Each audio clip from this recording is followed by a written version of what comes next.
आपने वहाँ का दौरा किया, इससे बेहतर था यहाँ खड़े होने के बजाय आप वहाँ चले जाते, पहले नीफा के उस गटर का वहाँ ढक्कन का दौरा कर लेते। एक बात, वहाँ पे रोड भी जाम किया हुआ है, लोगों ने बैठे हुए हैं सड़क के ऊपर। दूसरी बात ये कि उस माँ की चीखें जो है आसमान पे तो जा रही हैं, लेकिन हुक्मरानों के कानों तक पहुँच रही है कि नहीं पहुँच रही है। अगर ये बच्चा आज किसी हुक्मरान का बच्चा होता तो आपका यही रिएक्शन होता। आप लोगों को नींद कैसे आती है हमारी ये समझ में नहीं आता। एक अदालत, अल्लाह की भी अदालत है आसमान के ऊपर, आपको कभी होता है कि वहाँ जाके भी जो जवाब देना है। 17 साल से पीपल्स पार्टी इस शहर पे हुकूमत कर रही है, शहर की सड़कों को खंडर बना के रख दिया है। इस शहर के बच्चों का यही नसीब रह गया है कि वो डंपर के नीचे आके नालों में गिर के और मैदानों में गिर के मरते रहे। आप लोग इस वक्त सोशल मीडिया पर ट्रेंड है, गटर का ढक्कन मुर्तजा वहाब इस्तीफा दो। आपको होता है कि इस्तीफा दे दें आप इसके ऊपर? चाहूँगा तो ब्लेम गेम पे जा सकता हूँ। जिम्मेदार है अब मुझसे देखें, बात ये या तो आप सियासत कर लें मेरे साथ या सहाफ़त कर लें। नहीं, मेरी बात सुने, देखें ये बड़ा अनफॉर्चुनेट है तरीक़ेकार। देखें, सहाफ़त के नाम पे सियासी एजेंडे को प्लीज़ आगे करने की ज़रूरत नहीं है। आपने ये तरीक़ेकार दुरुस्त नहीं है।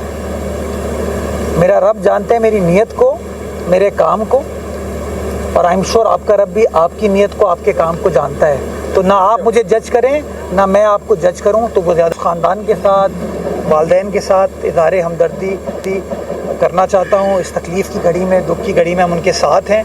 और अभी सारा टारगेट हमारा ये है कि उस बच्चे को रेस्क्यू किया जाए, और उसके बाद जहाँ जहाँ हमें इंतज़ामी एतबार से इन मामलात को ठीक करने की ज़रूरत है, अगर कोई कमी कोताही हमारी जानिब से, हमारे अमले की जानिब से है, तो इंशाअल्लाह उस इंतज़ामी कार्रवाई की जाएगी। और जहाँ जहाँ चीज़ों को मज़ीद बेहतर बनाने की ज़रूरत है, इंशाअल्लाह उनको बेहतर बनाया जाएगा। आप गए थे वहाँ पे, आपने वहाँ का दौरा किया, इससे बेहतर था यहाँ खड़े होने के बजाय आप वहाँ चले जाते, पहले नीफा के उस गटर का वहाँ ढक्कन का दौरा कर लेते। एक बात, वहाँ पे रोड भी जाम किया हुआ है, लोगों ने बैठे हुए हैं सड़क के ऊपर। दूसरी बात ये कि उस माँ की चीखें जो है आसमान पे तो जा रही हैं, लेकिन हुक्मरानों के कानों तक पहुँच रही है कि नहीं पहुँच रही है। अगर ये बच्चा आज किसी हुक्मरान का बच्चा होता तो आपका यही रिएक्शन होता। आप लोगों को नींद कैसे आती है हमारी ये समझ में नहीं आता। एक अदालत, अल्लाह की भी अदालत है आसमान के ऊपर, आपको कभी होता है कि वहाँ जाके भी जो जवाब देना है। 17 साल से पीपल्स पार्टी इस शहर पे हुकूमत कर रही है, शहर की सड़कों को खंडर बना के रख दिया है। इस शहर के बच्चों का यही नसीब रह गया है कि वो डंपर के नीचे आके नालों में गिर के और मैदानों में गिर के मरते रहे। आप लोग इस वक्त सोशल मीडिया पर ट्रेंड है, गटर का ढक्कन मुर्तजा वहाब इस्तीफा दो। आपको होता है कि इस्तीफा दे दें आप इसके ऊपर?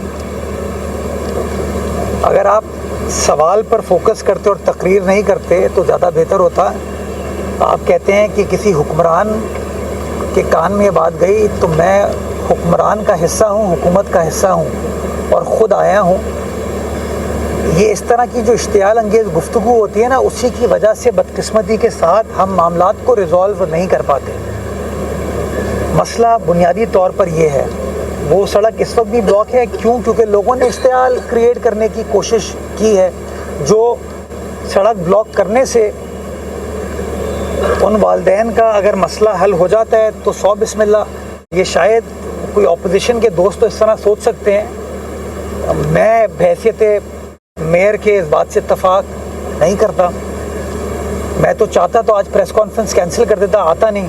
लेकिन मैं ये समझता हूँ मेरी ज़िम्मेदारी है, मेरा शहर है, मेरे लोग हैं, तो मैं आया हूँ। और अगर मैं ज़ाती तौर पर ज़िम्मेदार हूँ, मैं तो ब्लेम गेम पर जाता नहीं हूँ। चाहूँगा तो ब्लेम गेम पे जा सकता हूँ। जिम्मेदार है अब मुझसे देखें, बात ये या तो आप सियासत कर लें मेरे साथ या सहाफ़त कर लें। नहीं, मेरी बात सुने, देखें ये बड़ा अनफॉर्चुनेट है तरीक़ेकार। देखें, सहाफ़त के नाम पे सियासी एजेंडे को प्लीज़ आगे करने की ज़रूरत नहीं है। आपने सवाल पूछ लिया और सवाल को मैंने बहुत ही तहम्मुल के साथ सुना, मुझे जवाब देने दें। ये बड़ा अनफॉर्चुनेट है तरीका। अभी बहुत सारी चीज़ें, इसकी फैक्ट फाइंडिंग हो जाए, इसका जवाब आपको मिल जाएगा। मैं तमाम बातें आपको बता दी।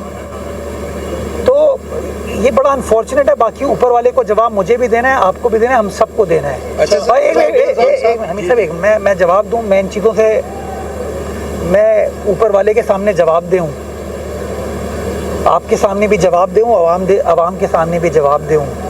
ये तरीक़ेकार दुरुस्त नहीं है। मेरा रब जानते हैं मेरी नीयत को, मेरे काम को, और आई एम श्योर आपका रब भी आपकी नीयत को, आपके काम को जानता है। तो ना आप मुझे जज करें ना मैं आपको जज करूं, तो वो ज़्यादा बेहतर होता है। अच्छा, ये बताइएगा, जो बड़े अलमदार बनते हैं बल्दियाती चेयरमैन, वो कहते हैं कि सारी जिम्मेदारी KMC की, लेकिन वो सब चीज़ें छुपाते हैं। कल रात जब मीडिया ने हक़ाइक़ बयान किए तो एक सियासी जमात के कारकुन बाहर निकले और उन्होंने मीडिया पर तशद्दुद किया, हमला किया। इस तरह के वाक़यात के क्या समझते हैं कि जमात इस्लामी के चेयरमैन अपनी कारकर्दगी छुपा लेंगे? इस तरह के वाक़यात गली मोहल्लों में सबसे ज़्यादा होते हैं। ये तमाम तर जिम्मेदारी टाउन चेयरमैन की होती है। क्या ये सिर्फ मुनाफकत ही करते रहेंगे या इसी तरह ये दावे करते रहेंगे ये जिम्मेदारी हमारी नहीं है? कहाँ तक जिम्मेदारी से भागेंगे? देखिए, मैं हमेशा ये बात कहता हूँ कि झूठों पर खुदा की लानत, मुनाफिकों पर खुदा की लानत। अल्लाह सुब्हाना ताला फैसला करेगा कौन झूठा है कौन मुनाफिक है। मेरा ईमान बड़ा क्लियर है। मैं कल दोपहर को वहाँ पे हमारा K4 ऑगमेंटेशन का काम चल रहा है, उसी सर्विस लेन पे आगे उर्दू साइंस कॉलेज के पास। मैं कल दोपहर को वहाँ पर गालिबन कोई 2-2:15 बजे मौजूद था और वहाँ से जो जमात इस्लामी के इलेक्टेड काउंसलर हैं वो मेरे साथ थे। मैं उनको नहीं जानता, उन्होंने आके मुझसे अपना तारुफ कराया और उन्होंने तारीफ़ की कि अमला बहुत अच्छा काम कर रहे हैं। उन्होंने मुझे एक बार भी ये नहीं कहा कि मेयर साहब ज़रा वो पीछे जो है ना, एक गली पीछे ये इस तरह की चीज़ें, इसको ज़रा आप देख लें। क्या पता उनको भी ना पता हो, क्या पता उस वक्त तक वो जगह खुली ना हो, मुझे नहीं पता। तो हम जो है ना, अनफॉर्चुनेटली जब इस तरह का कोई वाक़या होता है हम इल्ज़ाम तराशी की तरफ चले जाते हैं, बयानबाजी की तरफ चले जाते हैं। मैं कल देख रहा था किसी एक साहब ने कहा हम अपनी मदद काम करें, एक दूसरी सियासी जमात ने कहा हम अपनी मदद काम करें। वो बाबा, ये अगर एक इंसानी अलमिया है, इसके अंदर हमको ये सियासत करना ज़रूरी है। एक साहब को मैं देख रहा था जिन्होंने कहा, और मैं देख रहा हूँ इल्ज़ामात लगते हैं, वो आज से 4-5 रोज़ पहले वहाँ पे बगी राइड कर रहे थे उसी जगह पे। सो अनफॉर्चुनेट है ये तमाम चीज़। इसकी मैं 2 चीज़ों की आपको यकीन दहानी कराता हूँ। अभी हम रेस्क्यू से निकल आए। एक तो इसकी इंक्वायरी मैं कराऊंगा कि कैसे शहर के बीचों बीच एक जगह जिसके बिल्कुल वो एक डिपार्टमेंटल स्टोर इतना बड़ा जिसमें हज़ारों की तादाद में लोग डेली जाते हैं, उसके बराबर में एक बहुत बड़ा हॉस्पिटल है हमारा, उस जगह ये चीज़ कितने दिन से खुली हुई थी या उस वक्त खुली या खुली है। 15-15 लाख रुपए महीना उन यूसी चेयरमैनों को अगर मिलता है तो वो किस पर्पस, 12 लाख रुपए अगर मिलता है तो वो किस पर्पस के लिए मिलता है? क्या ये कहते हैं 500-600 रुपए का, 1000 रुपए का ढक्कन ये लोग नहीं लगा सकते? ये बड़ा अनफॉर्चुनेट है। मैं सियासी बयानबाजी से गुरेज करूँगा इस वक्त, लेकिन मैं ये आपको बताना चाहूँगा कि वंस एंड फॉर ऑल हमें ये तहैया करना पड़ेगा कि क्या हम यही मुनाफिकत के साथ इल्ज़ाम तराशी पर फोकस करेंगे या एक्चुअली लोगों के मसाइल हल करने की कोशिश करेंगे। मेयर साहब ये बताइएगा कि इससे पहले भी बहुत सारे बच्चे जो है वो इस ज़मीन फौज में गए हैं, इंक्वायरियाँ पत्नी हुई नहीं हुई वो आपको पता होगा। इसी एक इंक्वायरी का बता दें कि वाकई शफाफ हुई, उसको सज़ा मिली। और दूसरा कि आप जो अभी कह रहे इंक्वायरी होगी तो ये कितने दिन में मुकम्मल हो जाएगी और कितने दिन में फैक्ट एंड फाइनल रिपोर्ट आपके हाथ में होगी? अभी भाई ने सवाल पूछा था ना, सड़क ब्लॉक की हुई है। इस वक्त डीसी साहब वहाँ पर मौजूद है और मेरे ख्याल में अगले आधे घंटे में सड़क खोल दी जाएगी।